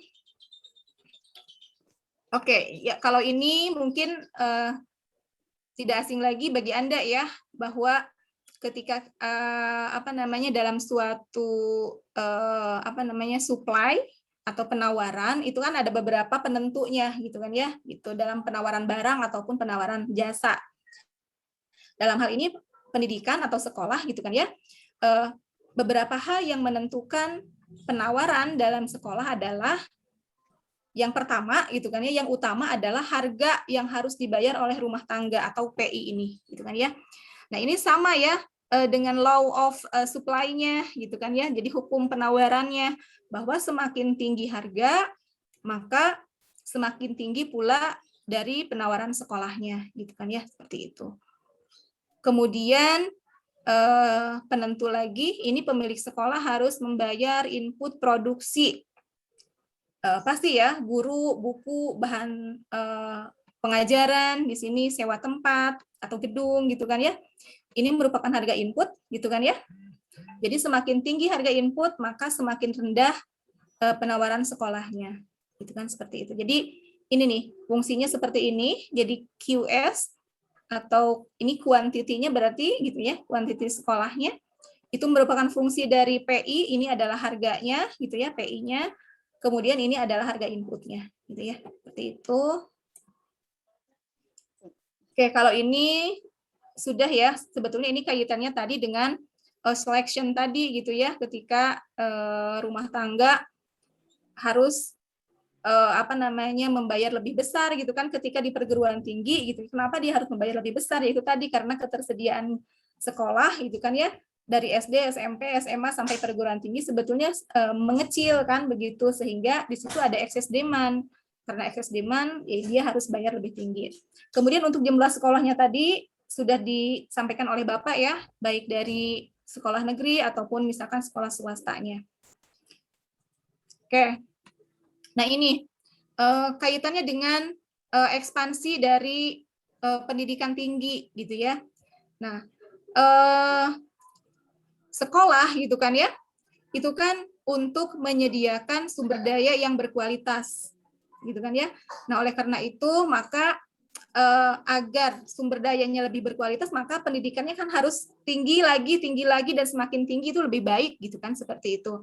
Nah, akan tetapi itu kan bagaimana kalau seandainya masyarakat itu sekarang misalkan pendidikannya sudah hampir tinggi semua gitu. Nah, ini tentu mempunyai konsekuensi juga terhadap labor market gitu kan ya, sebagai nanti penerima gitu kan ya, yang kan ya minggu lalu kan kita sudah jelaskan bahwa permintaan pendidikan itu bisa dilihat dari dua aspek ya. Ada permintaan terhadap pendidikannya itu sendiri sebagai sekolahnya, ada permintaan pendidikan dari sisi labor market-nya gitu kan ya, terhadap sumber daya yang berkualitas gitu, karena sumber daya yang terdidik gitu kan, seperti itu. Nah, dalam hal ini labor market di labor marketnya seperti apa sekarang nih konsekuensi dari adanya ekspansi dari pendidikan tinggi ini. Nah, ini kasus di Cina. Judul artikelnya ini China's expansion of higher education, the labor market consequences of a supply shocks gitu ya. Gitu. Jadi di Cina itu terjadi 6 kali lipat ya peningkatan atau ada ekspansi 6 kali lipat di perguruan tinggi.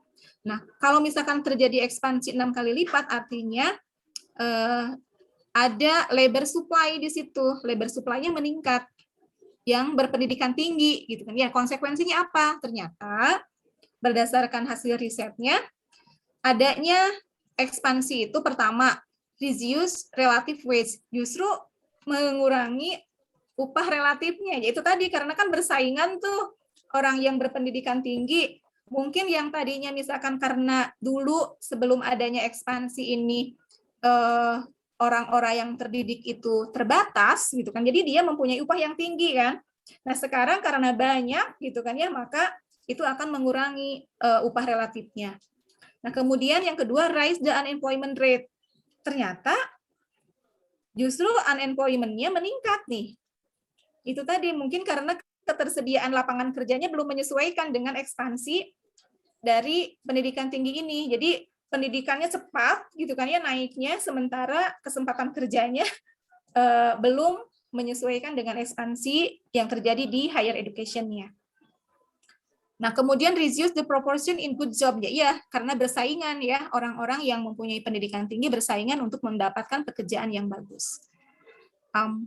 Begitu kira-kira barangkali apa yang bisa saya sampaikan terkait dengan aspek-aspek mikro dari supply of education-nya. Bapak masih hadir? Prof. Dadang masih hadir? Assalamualaikum, masih hadir? Iya, masih, Prof. Ya, mangga Bapak, ini saya sudah selesai. Ya, untuk aspek mikronya, untuk selanjutnya apakah untuk studi kasusnya, mangga mau seperti apa? Ini sebetulnya sudah saya rancang. Coba dijelaskan saja ininya, studi kasusnya. Oke. Baik, ini kebetulan studi kasusnya sebetulnya kaitannya dengan supply of education ya, tadi dengan kaitannya dengan apa yang sudah disampaikan, terkait dengan segregasi, terkait dengan peer effect gitu kan sebetulnya. Tapi saya hubungkan dengan kebijakan zonasi sekolah yang ada di Indonesia. Gitu. Jadi kan ini di kebijakan zonasi ini diasumsikan dapat memberikan efek multiplier bagi peningkatan kualitas pendidikan, juga aspek pemerataan, gitu ya. Nah, berdasarkan kebijakan zonasi yang berlaku di Indonesia, ini yang diharapkan adalah nanti mahasiswa dapat menjelaskan, gitu ya, dapat menganalisis, gitu kan ya, penerapan kebijakan tersebut terhadap akses pendidikan. Gitu. Apakah misalkan nanti zonasi ini kaitannya dengan akses terhadap pendidikan seperti apa? Apakah nanti meningkat atau bagaimana gitu kan ya? Nah, kemudian yang kedua, ketika melakukan analisis, ini harus mempertimbangkan hal-hal lain gitu kan ya? Seperti misalnya peran pemerintah itu sendiri sebagai penyedia sekolah, misalkan berarti nanti kan ada kaitannya dengan swasta seperti apa. Kemudian jumlah penduduk gitu kan ya. Jadi tidak hanya berdiri sendiri stand alone gitu ya ketika melakukan analisis gitu kan ya, tapi kita harus mempertimbangkan aspek-aspek lain gitu ya, seperti itu. Nah, selain itu juga dengan kebijakan zonasi itu nanti diharapkan mahasiswa juga bisa menilai apakah kebijakan zonasi tersebut apakah menimbulkan segregasi enggak, seperti yang tadi sudah saya jelaskan ya. Kemudian juga bagaimana pengaruh kebijakan ini terhadap peer-nya. Peer-nya itu ke teman sebayanya gitu kan ya. Seperti apa yang sudah saya jelaskan tadi juga. Begitu Bapak. Nah, jadi begini Pak, para mahasiswa dan Ibu Dr. Siti. Jadi ini harus dipahami dulu kasusnya oleh mahasiswa. Dipahami dulu kasusnya, dan ini bisa di-set grup. Nah, kan sebelum menjawab soal memecahkan kasus harus jelas dulu dalam persepsi mahasiswa. Oh iya, ini masalah yang harus dipecahkan. Nah, kedua, untuk memecahkan kasus ini perlu referensi apa? Jadi gini, sekarang barangkali mahasiswa belum bisa berpikir ini. Tapi sekarang ini ditanya dulu mahasiswa, kira-kira paham tidak yang dimaksud masalah ini untuk dipecahkan itu? 50% sudah bagus. Apalagi kalau di atas 50% sampai 60-70%, apalagi 100% paham. Jadi pahami dulu kasus ini, masalah ini, termasuk bagaimana memecahkannya. Kedua, nanti bisa di-share referensi apa yang harus dijadikan acuan untuk memecahkan masalah ini. Kira-kira sih itu, Bu. Jadi kalau sekarang belum ada respon, ya memang barangkali masih samar. Tapi kalau memang ini kita sepakati, di-share saja di grup.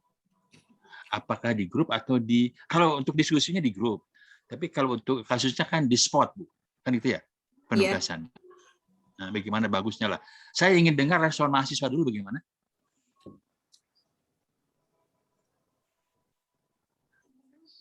Silahkan mahasiswa.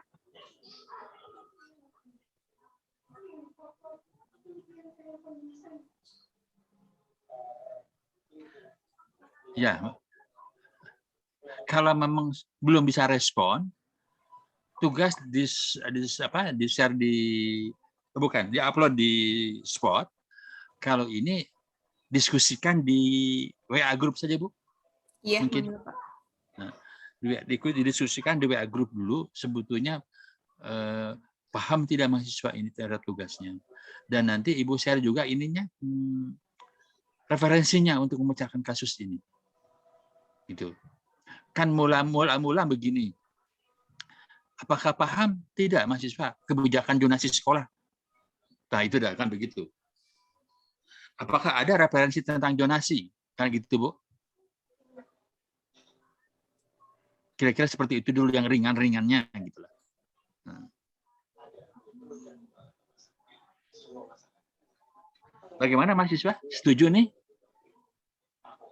Didiskusikan di grup saja? Bapak izin menjawab. Ya. Setuju Bapak untuk saya sendiri. Iya. Setuju? Setuju Bapak. Dan insya Allah gitu lumayan mengerti terkait tugasnya. Ya, kalau begitu nanti di grup, jangan sungkan mahasiswa bertanya. Gitu ya. Nah, nanti kan kalau sudah paham, ya kita berikan referensi kemudian untuk dipecahkan kasus ini. Untuk dipecahkan masalah ini. Begitu saja nampaknya.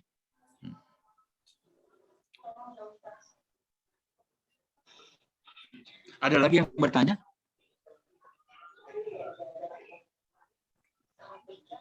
Silakan. Ini kalau di tempat saya sudah azan asar ini sebetulnya. Tidak tahu di tempat mahasiswa. Di Surabaya atau di Surabaya itu di mana? Di Malang. Surabaya. Maka cukup pula. Kalau sudah tidak ada yang bertanya, penasarannya nanti kita diskusi di grup. Diskusi di grup. Iya.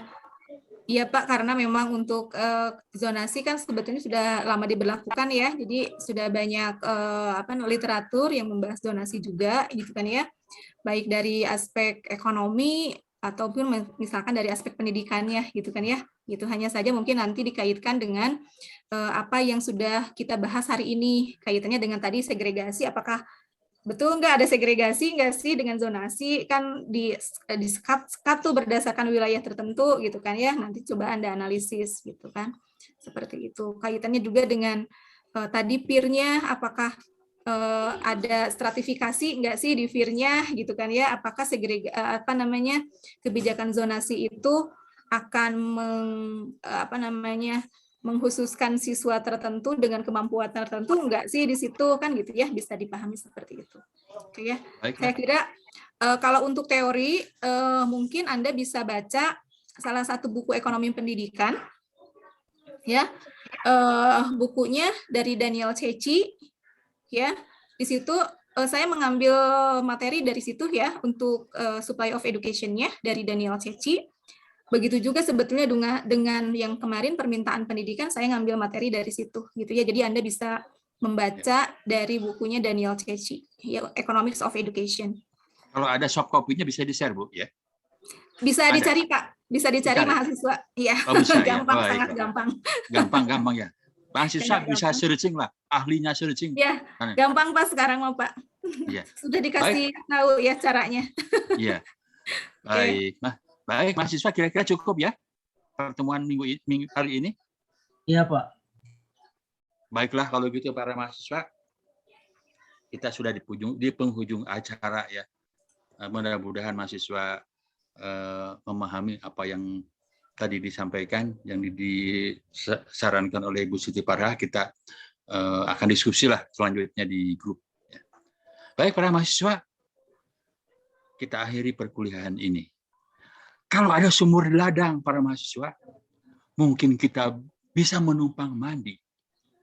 Kalau ada umur panjang, insya Allah kita berjumpa kembali di minggu depan. Sekian, Assalamualaikum warahmatullahi wabarakatuh. Waalaikumsalam warahmatullahi wabarakatuh. Terima kasih banyak Bapak, Ibu. Terima kasih Bapak, Ibu.